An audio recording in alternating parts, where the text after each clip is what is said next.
Agora vamos conversar com o Joanilson de Paula Rego, que é advogado e conosco vai esclarecer alguns assuntos importantes em relação à política e à área jurídica. Ele é também ex-presidente da OAB do Rio Grande do Norte. Bem-vindo ao Boa Tarde, cidadão.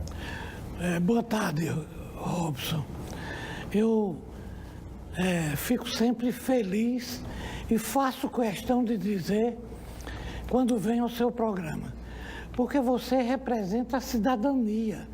Você é um jornalista comprometido com a cidadania. Todos são, mas você de uma maneira especial, através de livros, através de uma defesa permanente do cidadão desassistido. Eu estava vendo agora, ouvindo a palestra anterior, a entrevista anterior, e vi que o consumidor fica entregue às baratas, porque todo o sistema de dominação financeira tem os seus Serasas, os seus Cadins, e o consumidor não tem um Serasa para os bancos, que cobram taxas extorsivas, abusivas. E o consumidor de crédito fica entregue a quem, meu Deus? A desilusão. A Deus, né? A Deus, é.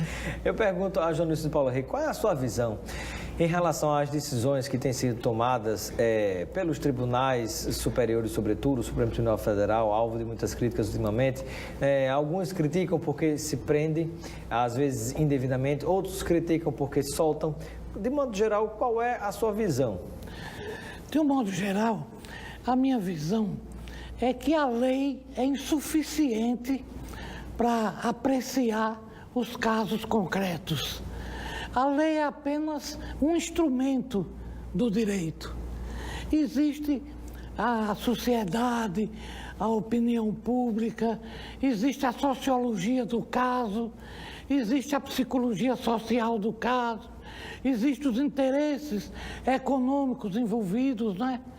E no Brasil, onde o povo é que está na base, em cima do povo estão as instituições. E em cima das instituições está o capitalismo perverso, especulativo. Eu não estou falando do capitalismo de Hermílio de Moraes. Eu estou falando do capitalista que vive fazendo agiotagem oficial, garantido por todos os sistemas de proteção ao crédito, não de proteção ao consumidor de crédito. No nosso país se paga a maior taxa de juros do mundo. Do mundo. Muito se fala que o problema é imposto, que o problema é corrupção. Imposto e corrupção é cafezinho pequeno na frente do que se paga de juros ao banco. Tanto as pessoas individualmente, através de cheque especial, através daquele crédito direto ao consumidor, o CDC, aqueles empréstimos consignados, os juros abusivos através, por exemplo, da outra forma de empréstimo para capital de giro para as pequenas e médias empresas. Agora, o grande absurdo desse país, acredito que você concorda, é o fato que nós observamos também do pagamento dos juros da dívida pública, ou seja, o governo brasileiro, o governo federal brasileiro pega dinheiro emprestado nos bancos, agora metade de tudo que o país arrecada de imposto vai para pagar os juros aos bancos, diminuindo muito pouco daquilo que se deve. Esse é o grande assalto, me parece, que o Brasil sofre todos os dias. Exatamente.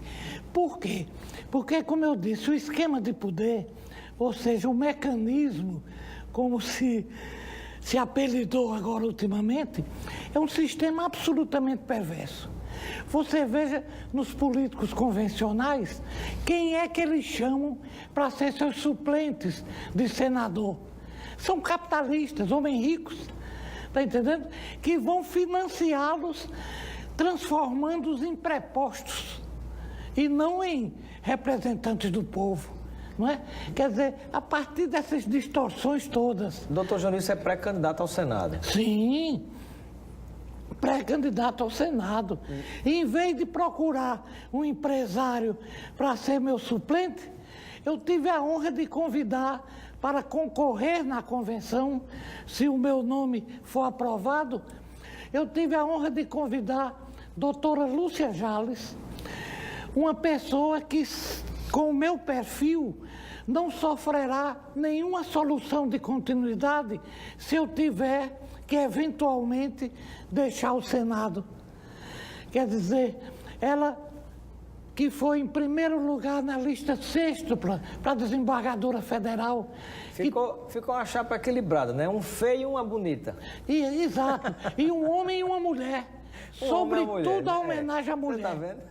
A homenagem à mulher. Mas tô brincando, Joanilson. Mas a Bela é a fera, né? O pessoal brincava, né? Mas, Joanilson, uma pergunta que lhe faço. Na sua visão, como advogado, jurista, não advogado de parte, né, que o advogado sempre assume uma parte, mas como jurista, qual a sua visão em relação à condenação e à prisão do ex-presidente Lula? Olha, eu acho que os tribunais deviam tomar uma posição só, porque o que desilude o povo é a promessa de uma moralização e depois o recuo ou a divisão.